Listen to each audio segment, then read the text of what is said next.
Let's go. Let's go. Oh, no. Do you want to? Sorry. I'll let you. Next one.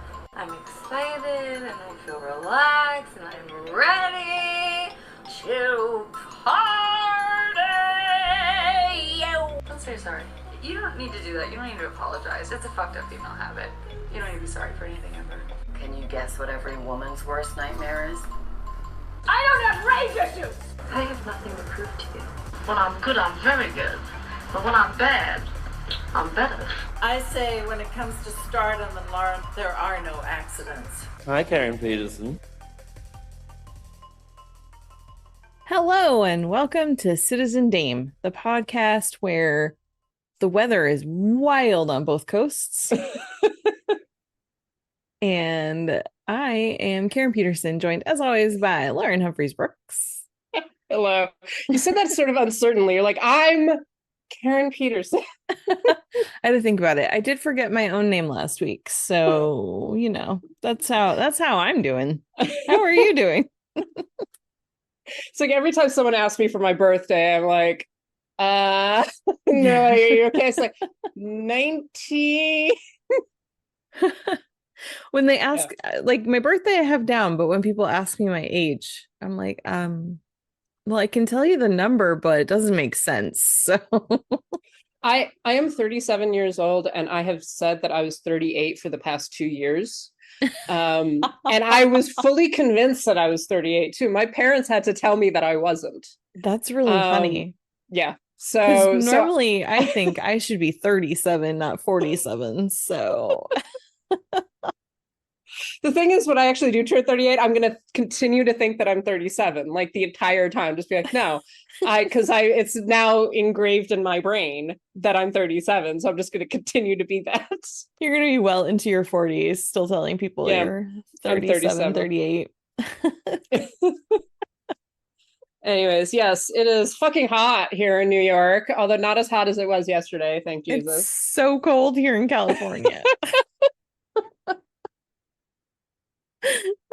Our high today in May, at the end of May, almost it's Memorial Day weekend. I do not remember ever needing a sweater on Memorial Day weekend. It's wild to me. It's a good thing the climate isn't changing though. Yeah. I just, at this point, I was like, all right, sure. Yeah. Anyway. All right. So we've been doing summer blockbusters this month. But last week, well, on May 9th specifically, we were planning other things, and Roger Corman passed away. Roger Corman, who is a prolific director, particularly of horror films, and also a renowned producer, passed away at the age of 98. Here in California, and we just thought, we need to do a tribute episode. We have talked about Roger Corman numerous times, and we've done an episode of Roger Corman and Vincent Price films, but we just felt like we needed to give him a proper send-off and do another episode about Roger Corman. So that's what we're doing today. And we have a couple of specific films that we're going to be talking about. But before we get to that, let's just talk a little bit about his career and his legacy. So to start off, thank you for pulling this, Lauren, as we were preparing for this episode. So one of the things about Roger Corman isn't just that he was a renowned producer and director. He also really gave a big start and a big push to a lot of up and comers, directors, actors. So here's just a few of the folks that Roger Corman worked with over his career. You've got Francis Ford Coppola, Jack Nicholson, Bruce Dern, Ron Howard, James Cameron, Martin Scorsese, Monty Hellman, Nicholas Roeg, Dennis Hopper, Peter Fonda, Robert De Niro. There's so many. I've also got people like John Sayles, Robert Towne, there's an entire Joe Dante. List. Yeah, Peter Bogdanovich. There's an entire list of people actually on Wikipedia that they give a very helpful list of all of these different actors, directors, writers, people that worked on Roger Corman films that got their start, that, and like actually people like Scorsese and Coppola and Cameron credit him with giving them kind of the beginnings of their careers. Like very, very explicitly. Like Jack Nicholson talks about how important he was in like forming his career. And it's really, you know, it's really impressive when you think about that this guy who produced these, some of them terrible, really low budget horror films, right, was just like so open and was giving so much opportunity to these fantastic talents. Yeah. Some other actors who say that Corman gave them their career break: Todd Field, Charles Bronson, Bruce Stern, Tommy Lee Jones, who we talked about last week, even Sandra Bullock. So this is a man who crossed many decades and worked with so many people along the way. And so that's one of the reasons that we wanted to dive in and talk a little bit more about Roger Corman upon his passing, just because of the fact that when you look at film, and we love film history here, he's someone who is recognized and known up till today. This isn't just someone from many years ago who used to make movies. This is someone who was still involved in Hollywood up until very, very recently. So yeah. And so we wanted to just take a moment and kind of honor his legacy and his memory. So before we dive into our films that we're talking about, Lauren, why don't you share a little bit about just kind of in general what Corman's filmography, what Corman as a director has meant to you?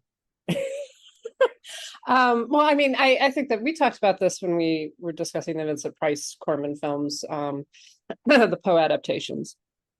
He's got the films that he actually directed, and all of the films that we're talking about this week are films that he directed, not just that he produced. And he produced a lot of films. Like if you look at his production credits, you recognize some of them. If you know anything about particularly filmmaking of the 1950s and 60s, you know, you're going to recognize some of the titles. You're definitely going to recognize some of the names. But one of the things that he did, he actually, it's weird to say this, but he actually is a great director. Especially for the kinds of films that he made, and the fact that these films have had the longevity that they have. So the Corman Price films in particular are like, they're some of my favorite Vincent Price movies, period.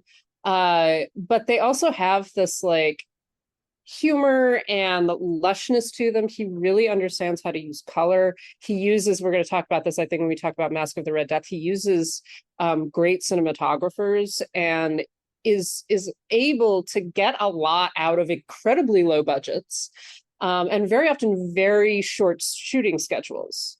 Where like I think that when he made The Raven, he also made The Terror at the same time, and they literally were like, they basically like, oh, okay, we've got like 10 days to shoot this film, and then we're going to have 5 days more at this castle, so we're just going to use that and make another film. And it's what's amazing about it is that, yeah, these are schlocky films. Some of them are terrible, but some of them are truly like great pieces of cinema.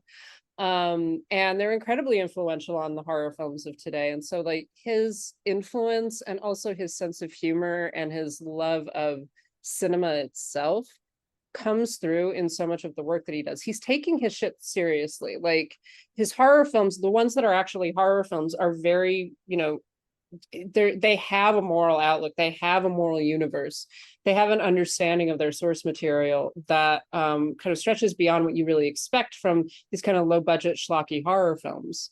But it's what I think gives them a legacy. It's why they're still watched today. Yeah. So those are my thoughts. What about you, Karen?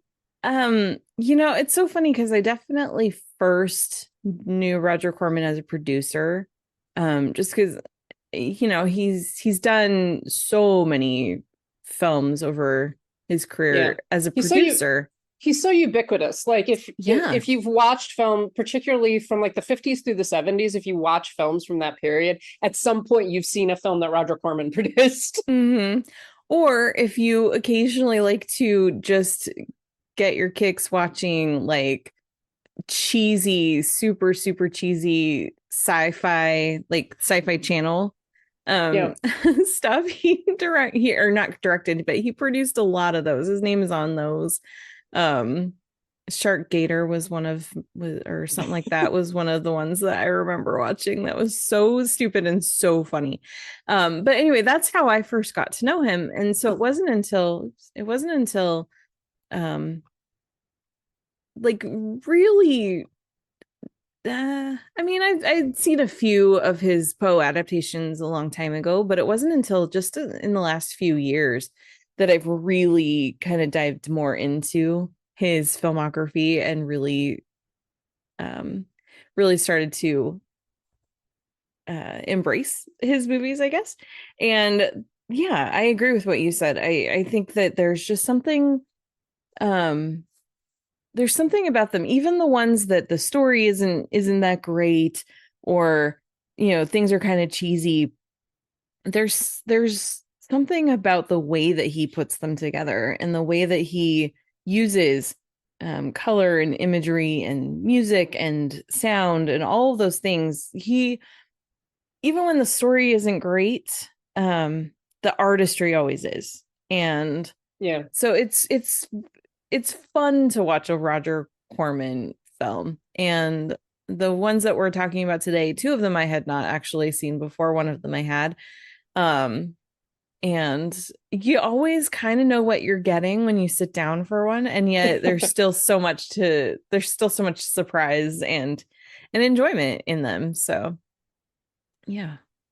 Yeah, absolutely. So I know if I ask what are some of your favorites, you're gonna just basically say all of the Poe adaptations, especially the ones with Vincent Price. But what is a film or two that really stand out to you? Oh, actually, one of the films that we're going to talk about today, Masque of the Red Death. I think that's like probably it's arguably his best film. It is his most assured, and I think it's got it has a weight to it, actually. It's got a lot of humor in it as well, largely due to Vincent Price. But it actually does have kind of thematic weight, amazingly enough. So yeah, I really love that one. We've talked about it. I love The Fall of the House of Usher. One of the films that we didn't talk about with the Poe adaptations is The Haunted Palace, which is an odd film in a lot of ways because it's supposedly based on a Poe poem, but it's actually based on an H.P. Lovecraft story. Like the story itself is like the case of Charles Dexter Ward. It has fuck all to do with the Poe poem, but they just like slapped that title on, and then I think they put the some quotes from the poem at the beginning. It's like, oh, it's a Poe adaptation. It's like, no, it isn't. That's a lie. It's not true. Little Shop of Horrors. I mean, the original film is so much fun. There's some that like I've seen from the MST3K. Like MST3K does a lot of Corman films, and like it's The Beast with a Million Eyes and things like that. And they're just fun. They're funny films. And like I say, he does kind of lean into some of the humor of that. Like it's this understanding that, it is schlocky, right? It's silly. We're having fun here. And he like has that sense of humor running through most of his work, that he takes it seriously, but he also understands that, this is a funny movie. This is supposed to be fun.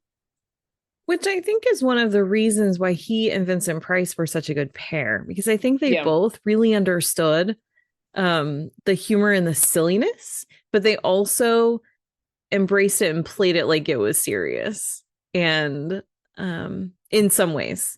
And like they didn't just make it all slapstick that could easily have happened, and they didn't do that. So it's funny, but like a lot of his films, a lot of their films together, they're funny, but they're played differently. Like I'm trying to figure out how to explain my point, but it's camp. I think that we've talked about this with Price's performances before, that he understands that it's campy, he understands that it's silly, but he still takes it seriously. Yeah. And so like you get characters, and like the character Prince Prospero in Masque of the Red Death is deadly serious in terms of like how he is approaching the world. Mm-hmm. So, and Price gets that into him. So like when he is performing as that character, that's like he believes all of this shit. So there's this interesting balance between like him and Corman himself taking it seriously, but also having a certain understanding of it as being campy and ridiculous at the same time. So it's that I guess the grotesque element that allows it to be absurd, but also allows it to like be taken seriously by the people within the story. Mm-hmm. Yep, exactly. So let's jump in and start talking about some of these films. The three that we've picked for today are A Bucket of Blood from 1959, The Premature Burial from 1962, and The Masque of the Red Death from 1964. So first, let's talk about Bucket of Blood. This I'm trying to think where I watched it. I think on Canopy, but it's available in a few places. And basically Dick Miller plays this he's described as a dim-witted busboy working at a cafe, and he accidentally kills his landlady's cat and tries to cover up the murder by turning the cat into a sculpture. And everyone is so amazed by his artistic talent that they want him to do more sculptures, and he ends up basically becoming a serial killer, sort of. I mean, he becomes a serial killer. Well, but is he a serial killer or a spree killer? There's difference. Yeah, if we're gonna debate that, but yeah. Fine. Anyway, he goes on a killing spree. We can say that. Does definitely do that, and is becoming a famous artist because of it. So Lauren, what are your basic thoughts on A Bucket of Blood? So this is actually the first time I've seen A Bucket of Blood. It was one of the reasons why I suggested it, actually, because I was like, this is one of the major kind of well-known Corman films that I had not seen. First of all, just a word of warning, there are colorized prints that appear. I know that the print on Amazon, the free one, is colorized. So this is originally a black and white film. Definitely watch it in black and white. Colorization is ugly and terrible, and I hate it. But Canopy has it in black and white. And so does Shudder. The version on Shudder is also in black and white. So it's just something to be aware of. And one of the problems with A Bucket of Blood is it's in the public domain. It's been in the public domain for years. Like it's available literally everywhere. So I like this film because, again, you're talking about that humor. It leans very hard into the humor. You cannot play this story straight. Because if you played it straight, it would be ridiculous. You wouldn't believe it. It'd just be like, this is stupid. But because everyone kind of plays it with this edge of humor and of camp, I think that the film actually does work. And part of it is because I love like the way that they praise his sculptures, because just like, that is a cat covered in plaster. Like, I don't know why, but because it's kind of been set up as this sort of, it's this beatnik cafe with all of these really like posturing people who really think that they're brilliant and just understand art and stuff like that. Because it's kind of set in that milieu, it turns into this like, okay, yeah, I would absolutely believe that they would accept this guy's like art as real. It's very much kind of in the hippie exploitation genre, and it's mocking that that kind of beat poetry and that sort of self-centeredness. But one of the things I really liked about this is the kind of Greek chorus of people in the cafe, because there's like two guys who are constantly high and but they have this like really enjoyable rapport that like they just constantly commenting on things that are happening in the cafe, and then the cops show up and they're like, oh, we better get out of here. Like, to say, if this keeps up, man, if the cops keep on showing up, I'm gonna have to like start drinking instead of smoking.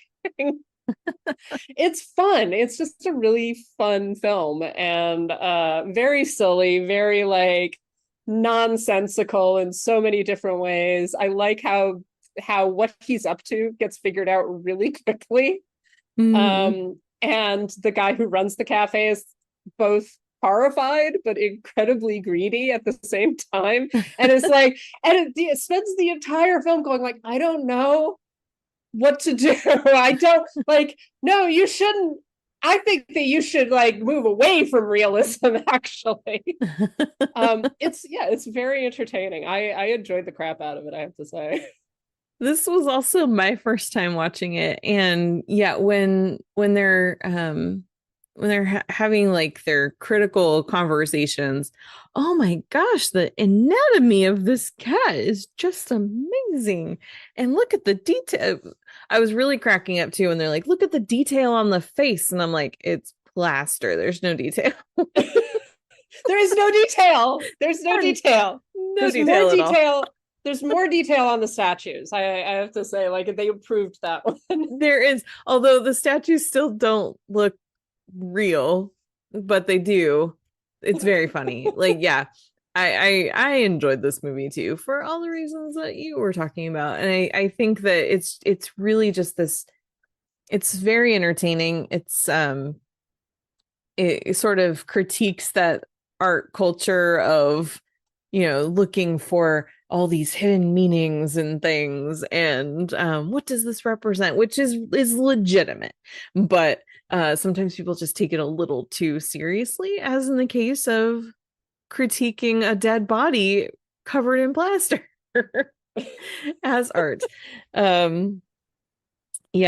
I enjoy the fact that this is only a little over an hour, and Corman really makes good use of that time. I think the entire runtime is like 66 minutes, and it doesn't dawdle too long on anything. It doesn't dwell on anything too long, but it also doesn't feel rushed. It's just it just kind of, this is the story. He doesn't give you too much, but he also gives you enough, so He actually sets everything up really clearly right at the beginning. Like, you know where you are. It's the entire film opens with like this guy spouting beat, really a facsimile beat poetry. I have to say, this is mocking the beat culture, but good beat poetry is actually great poetry. But so you've got this guy like spouting this bullshit, right? And it's funny, especially if you turn on the subtitles and actually read what he's saying a little bit. You're like, this is the dumbest fucking thing I have ever seen.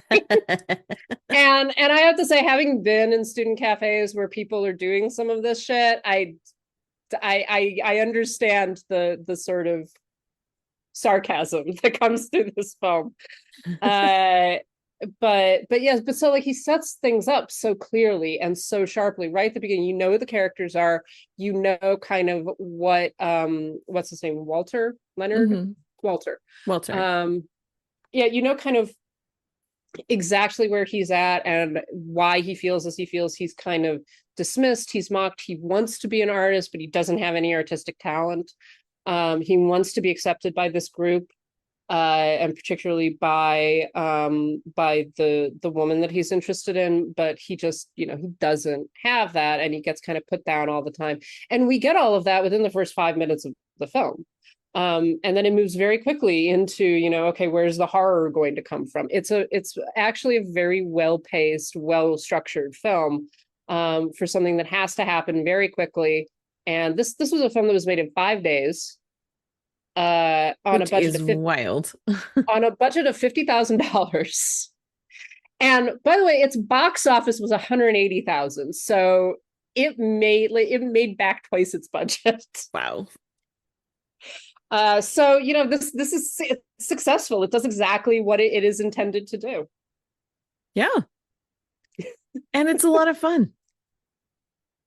It was one of those where, as I was watching, I have this a lot, but it was one of those where when I was watching it, I was like, why have I never watched this before?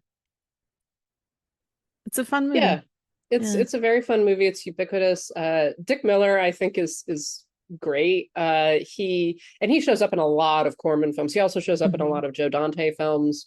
And in fact, I think he's not in Masque of the Red Death, but he is in Premature Burial.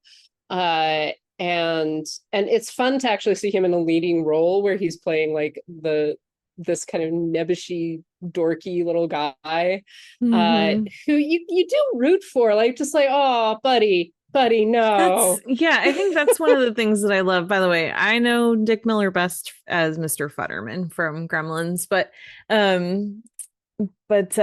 I think that that's one of the things that makes this so interesting is not that you're like, yeah, murder's definitely the answer to your problems, although maybe sometimes it is. I don't know. I haven't tried it. Um, but you definitely, there's a sympathy because when he kills the cat, it's an accident. He Yeah. doesn't mean to, and then he's just like, oh crap, what am I gonna do? And it just kind of happens that he just decides to cover it up and then gets some little bit of notoriety for it, for what people think is a statue.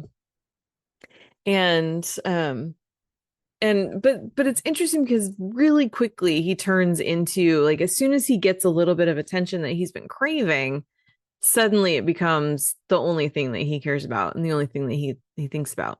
And like, even in that moment when he's showing people, like, you liked my cat? Oh, he liked my cat. He said nice things about my cat, and so the turn happens quickly too, but there's still, because he's this sweet guy who just wants to fit in, it's really easy for us to be sympathetic to him even as he's making increasingly worse decisions. Yeah, all of the murders escalate. Like, you've got the cat, which is an accident. The second guy is like panic, basically. And it's understandable. He pulls a gun on him. And then it becomes, then it gets worse and worse and worse. And I really like the fact, though, that the reason why he chooses to start covering the cat in clay is, and then actually begins doing that to real human bodies, is because he like has a photographic memory. He remembers all of the poetry that he hears. And one of the things that keeps on replaying is like this whole idea of the artist using people, using like everything around him and like making it into art with his hands, right? Forming them out of this clay. And he's like, well, that's what I'll do then. So it is this interesting, like, there is actually an internal logic to the choices that he makes. It isn't purely like panic or anything like that. He's just like, oh, this is something that I can do. And he justifies it several times. Like, he even at one point, when he's kind of discovered, he's like, well, no, I'm just doing what I was told to. This is art. Just like, well, yeah, except you're not supposed to kill people. Like, that's just, you should not do that. Yeah, you should not kill people unless you really, really need to. Well, okay, like in self-defense. You should not kill people and then also make them into art. There's like a whole that's kind of where the line is. Killing is okay, art is okay, but the combination thereof, no. Any other thoughts about A Bucket of Blood? No, it's a lot of fun. It's one of Corman's earlier films, and definitely like he got higher budgets as time went on. But for what it does, like it is really enjoyable. Yeah, I would actually say in some ways it looks more assured than some of his films that do have bigger budgets. So yes, yeah. And I was just gonna pull it up. Let's see. I was gonna pull up the list of all the places where you can watch this. So A Bucket of Blood is available to watch, as you mentioned, on Prime Video, but that's the color version, so be careful. They have it on Vudu free with ads, AMC Plus, Shudder, Tubi, Canopy, Crackle, Classic Flicks, basically all the places. So just look for a black and white version because that's the way to watch it. All right, so now we will move on to Premature Burial. So Premature Burial is one of Corman's Poe adaptations, but this one does not have Vincent Price in it. Instead, it stars Ray Milland. I don't know. I always say Ray Milland, but I think it's either's fine. Anyway, he stars as the guy who becomes completely convinced and afraid, or not convinced, but he becomes totally terrified of the idea of being buried alive. And this doesn't come from nowhere. There's a reason that he's afraid of that. But people around him know that this is a fear of his, and someone may be trying to exploit that fear. Dick Miller also pops up in this one too. Yes, he plays one of the gravediggers. He does. So what are some of your thoughts about Premature Burial? So this film has actually grown on me. When I initially saw it, I was like, it's kind of boring. I don't think it's as good as the ones with Price, and probably it would have been better if you had Price, because he's got that kind of arch humor and sensibility about these kinds of characters. But I do actually really like Ray Milland, and I particularly like Hazel Court as his wife, as Emily, because she shows up in a number of Corman's films. She shows up in a lot of films of this period, and she is always like walking the line between being just absolutely evil and being very believable as like a good character. And so there's a lot of tension actually throughout the film. And I remember the first time I watched it, I was like, I don't know what the actual outcome is going to be here, because I could see it sort of going multiple ways in terms of like how this was all going to work out. That is not how catalepsy works, as near as I'm aware.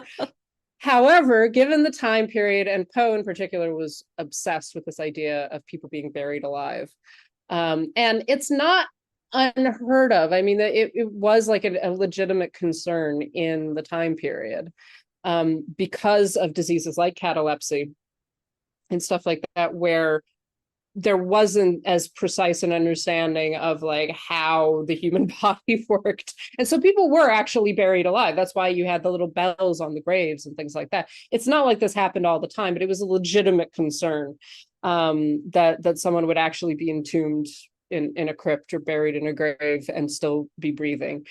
I think one of the best parts of this film, honestly, is the point at which his fears come to fruition and he is actually buried alive, because there are a number of point of view shots and like the use of his voiceover to sort of develop the fact that, no, he's still alive. Why isn't anyone noticing it? And this is something that comes up in a couple of different television shows as well, of like actually showing it all from the perspective of the person who is supposedly dead, and kind of embedding the viewer in that experience of the horror of like, think about being alive and everyone around you thinking that you're dead, and them like putting you in the ground and all of that. It's very well done, and quite frightening, especially because you sort of developed that this guy is terrified of this, and then it all kind of comes to fruition, and then other things come to light as well. But yeah, I enjoy it. It's again one of those that I think it would have been elevated if he could have got Price. I guess he wanted Price, but Price was under contract to American International, and so couldn't actually do the film. But I think Ray Milland like does quite well. He's not as he doesn't like kind of indulge himself in the same way that Price does, and so it misses a beat there a little bit.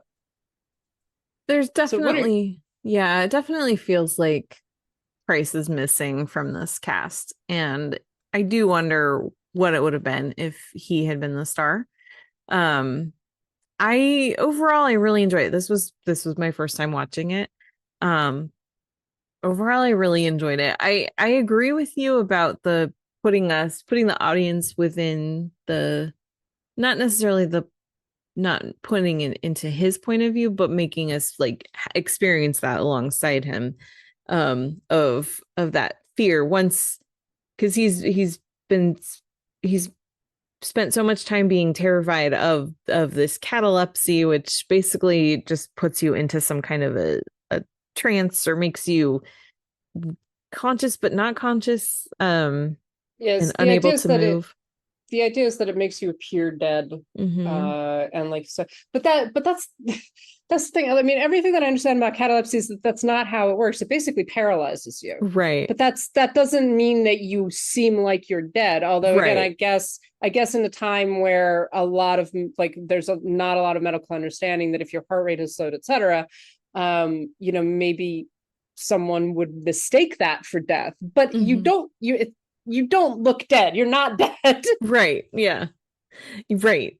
And but I think even when it like when all that takes over and he's in the coffin and which of course conveniently has a glass window that you can see out of so he can see what's happening to him. Even though nobody seems able to notice that his face is moving at you know, before he actually gets buried under the ground.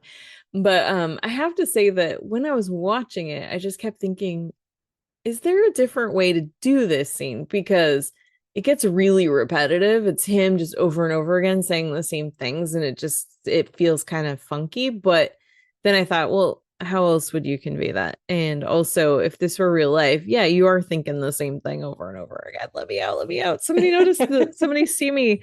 Can't you tell that I'm alive? Yeah. So Well, there's actually there's an Alfred Hitchcock Presents episode. Actually, I think that Hitchcock directed it with Joseph Cotten, where the idea is that Cotten is a guy who's been in a car accident, and he appears to be dead. He's paralyzed. And so it goes, and so most of the episode is, now this is much shorter, right, than what happens in Premature Burial.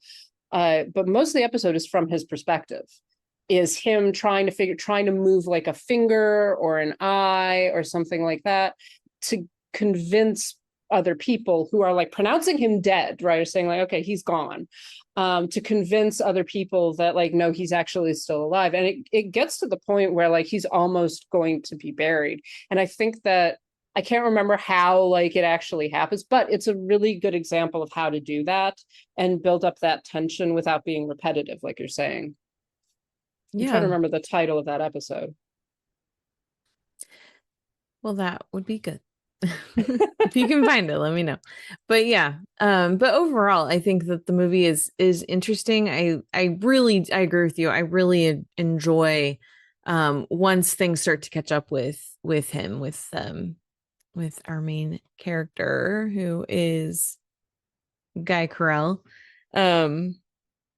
And the story of what's happening with is it his sister? And then this Hazel Court, actually, it was funny. I'm not saying that they should remake this, but when I was watching it, I thought, man, Jessie Buckley could totally step in and play her character. They have a very similar look. Anyway, but yeah, I think it spends a good amount of time building up this anxiety and fear that he has, but once things really start to get going, the story just takes off and becomes very, very interesting. And the idea of who might be plotting against him and who might really be on his side is it's a lot of fun. And yeah, I really like the building of the paranoia. Like there's that whole scene where he shows like, here are all of the different ways that I can escape from my tomb if I get buried alive. And it's actually very clever, right? And at the same time, like, so he's saying this to his wife and to the doctor, right? And at that point, just like, I'm on their side. This is weird. This is a lot. This is paranoid, but it's an interesting kind of thing where you spend actually a lot of time going like, bro, calm the fuck down. Yeah. Calm down. But yeah, so I do enjoy that. Honestly, I think that this film, with substituting in Vincent Price, it would have been a great film. And it's just that Milan does just not have that same understanding of the material that I think that Price does. Yeah, I think as much as I just said, you know, before, that Vincent Price plays things kind of seriously, even though he knows that it's not serious, I'm not totally sure that Ray Milland got that. I think he thought it was dead serious, and he was playing it as a very serious horror mystery drama. Yeah, he doesn't have that same edge Mhm. that Price is, and Milanda's like, he's a good actor. He I mean, he was an Oscar winner, and he can play comedy very well as well. But it's that He didn't lean into the Price. camp. Yeah, Price understood camp and it's unusual the way that Price understands camp, but all of the really great horror actors from that period understand it. They take it seriously, but they also understand it as camp, and they can strike that balance. Mm-hmm. The Yeah. Alfred Hitchcock Presents episode, by the way, is called Breakdown. It's in the first season of Alfred Hitchcock Presents, and episode 7. And yeah, it was directed by Hitchcock and stars Joseph Cotton. Awesome. I will check that out. And you can watch the Premature Burial on Fubo, the Roku channel, Tubi, Crackle, Plex, and Flix Fling. So lots of places to watch that one too. All right. Any other thoughts on the Premature Burial? It is available on Blu-ray as well. And for a while it was on Criterion Channel. And I think one of the issues also that this film has is that a lot of the versions of it on regular streaming are very pixelated, so you don't get to see the color in the same way, and it's not as sharp. Well, there you go. All right. So now we're going to move ahead to 1964, the reuniting with Vincent Price. So this is Vincent Price and Roger Corman do Edgar Allan Poe again in The Masque of the Red Death, in which a Price plays a prince, Prince Prospero, who is not a very nice prince. And that's one way to put it. He's mean. And yeah, his castle is supposed to be this kind of fortress against the Red Death, which is a plague terrorizing the land. And yeah, so I know this is one of your very favorites. So why don't you talk about why? I fucking love this movie so much. I have to say, just as a preface, this was one of the first films that I watched after like quarantine began in 2020. And I have like it's a Vincent Price collections that like it's mostly his horror films, and they're all on Blu-ray, and Masque of the Red Death was one, and so myself and my roommate were like, we need to watch something. And you're like, let's watch a Masque of the Red Death. That seems really appropriate. And I have to say, it was like weirdly like it settled me a little bit. Like I was just like, yeah, I like this. This is definitely appropriate for what is going on right now. So I don't know, like watching Masque of the Red Death and then seeing all of these really wealthy people being like, oh, we're safe from the Red Death. Just like, guess what? So yeah, I think that this is one of Corman's best films. It was photographed by Nicholas Roeg. And so I think that says a lot about the quality of the film. The use of color is just so striking. It's so well arranged, not just the really obvious elements, but like the different rooms that they pass through that are like, you've got a purple room and a yellow room and all that, but just everything, the costuming, all of the different uses of color on the faces of the actors, everything is just, it really pops, particularly if you get to watch it on like the Blu-ray restorations and things like that. It looks just so good. It's gorgeous, right? And again, this is a higher budgeted film than a lot of Corman's films, but it really does show like how him as a director and him working with very good technicians can really produce something that is quite gorgeous, like, and really gets into, I think, the horror of the story.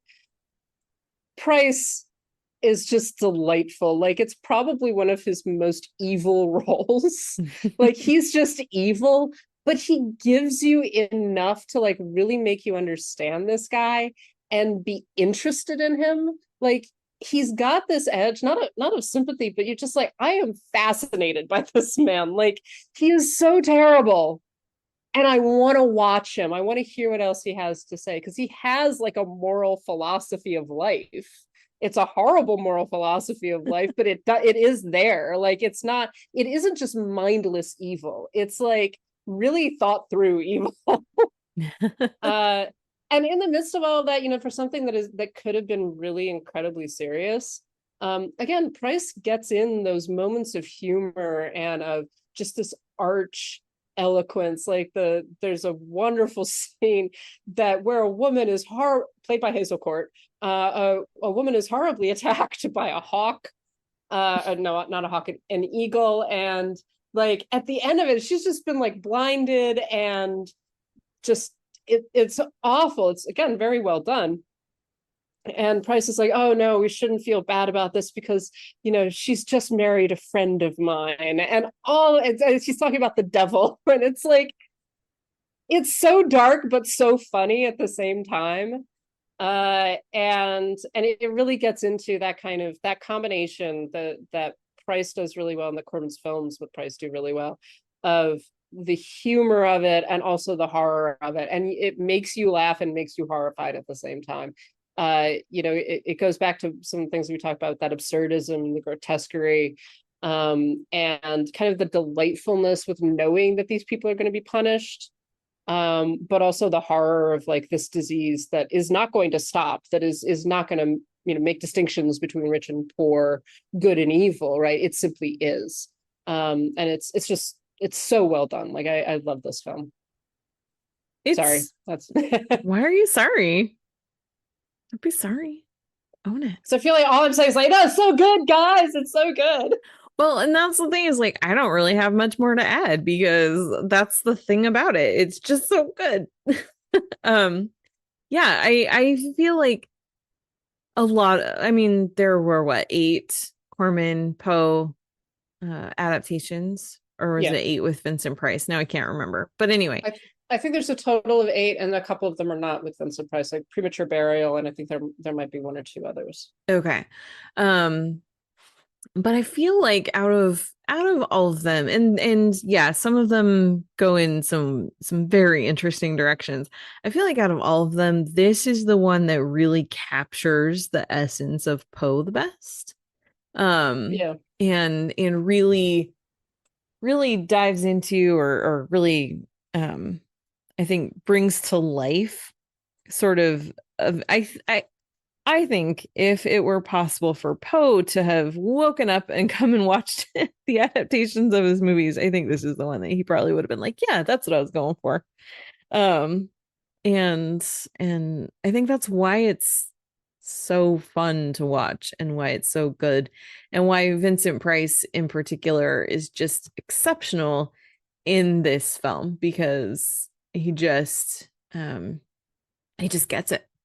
And I think it what it does for this story with this plague, and the way that you think you're safe, holed up in your castle, and nobody is safe from it, and just kind of what you were saying, and that's but it's done in such a way that really embraces the camp and the silliness of it too. So it's just a fun movie to watch. It's just really entertaining and good. Well, I love the personification of the Red Death. So this, and actually it's personification not just of the Red Death, because there are other deaths that show up at one point. But it takes it. I think that you're right. It goes into kind of that surrealist almost aspect of Poe, that nightmarish quality that a lot of his stories have. And I think some of it is the distance of the setting. So it's a medieval story, right? It's not set in a contemporary moment, either in Poe's contemporary moment or a contemporary moment for the viewer, right? And so there's that distance and that sense of it being a fable or a story of long ago kind of thing. And where you can it's that sense of, you can almost imagine like death as being this actual figure walking across the countryside and leaving all of these corpses in his wake. And the use of the figure of the Red Death throughout is so eerie and like that sense of just fatalism that yeah, he's going to get into the castle. It's you can't lock disease out. You can't mock that you can't mock death basically. Death does not have like he even says it at one point, I have no master. He's not on the side of good or evil, he just is.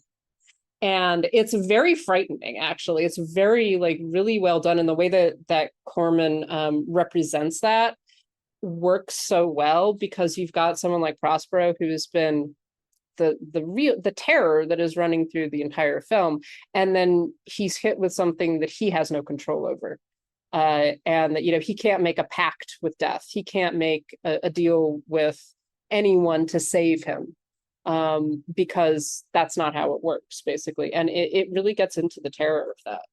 Yeah, and it does it in a really good way. I mean, it's not scary by our standards, I think, but it does it's that psychological fear, and it really does a great job of not exploiting that, but really just diving into that. And yeah.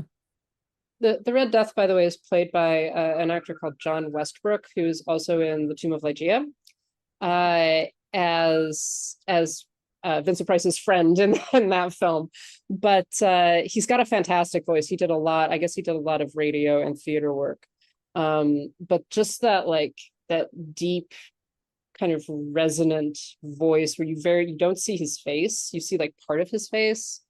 And he's like covered in the red paint. Let's talk about that too. The use of red in this film, is like, especially nearing the end when death is kind of sweeping over the dancers in the masquerade, and the transformation, because it isn't just red paint, it's like this dripping red blood. Like, I don't know how they did it, but it looks great on screen. They're not just like covered in red paint, they're like covered in this dripping blood that is like horrifying.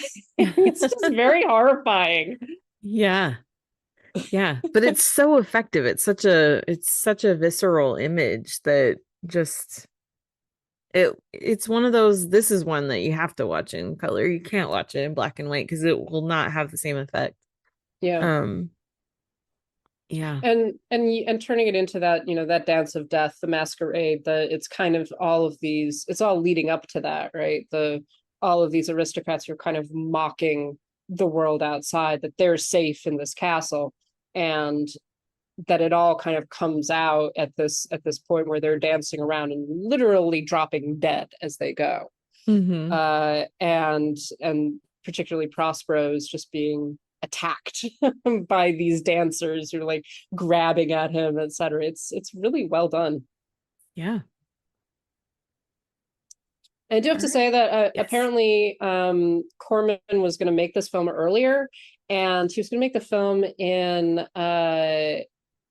the early 60s, but kind of hesitated because so many elements of the story were mapped onto Ingmar Bergman's The Seventh Seal, and he was actually worried about being accused of plagiarism or being accused that he had just like lifted parts of the Seventh Seal. So he waited several more years to actually make The Masque of the Red Death, which is interesting because you can definitely see the relationship between the two.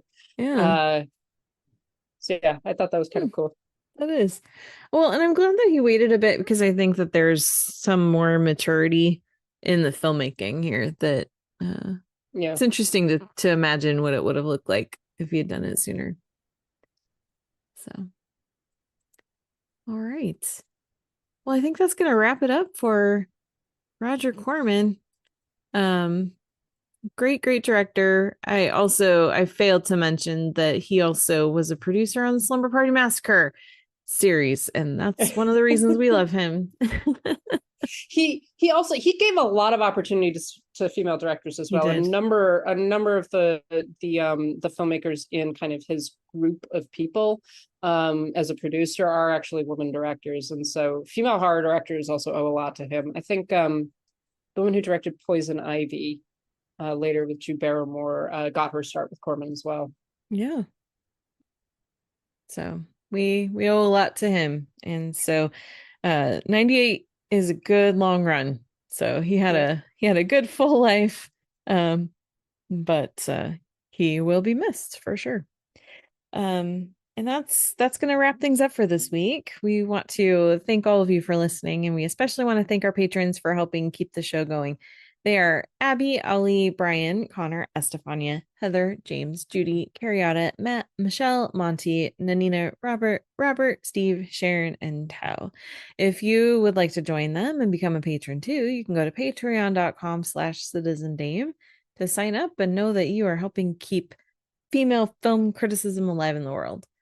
You can also support us a couple other ways. We have our Ko-Fi, ko-fi.com/citizendame, and our Etsy shop, which is etsy.com/shop/citizendamepod.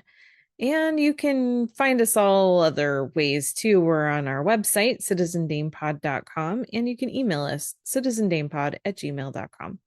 For social media, you can reach us sort of kind of on Twitter, not really, Instagram and Blue Sky at Citizen Dame Pod, and you can find us on Letterboxd or Letterboxd HQ at Citizen Dame. And then you can also reach out to us individually. Lauren, where are you? I am on Instagram and Letterboxd at LH Business. And I am on Instagram, Letterboxd, and other places at Karen M. Peterson. So that's it for this week. We hope that you are having a good start to the summer, and we'll be back next time. Bye. Is it to awaken and hear the passing of time?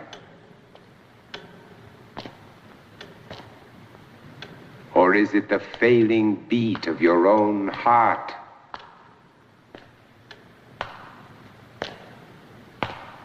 Or the footsteps of someone who, just a moment before, was in your room? But let us not dwell on terror. The knowledge of terror is vouchsafed only to the precious few.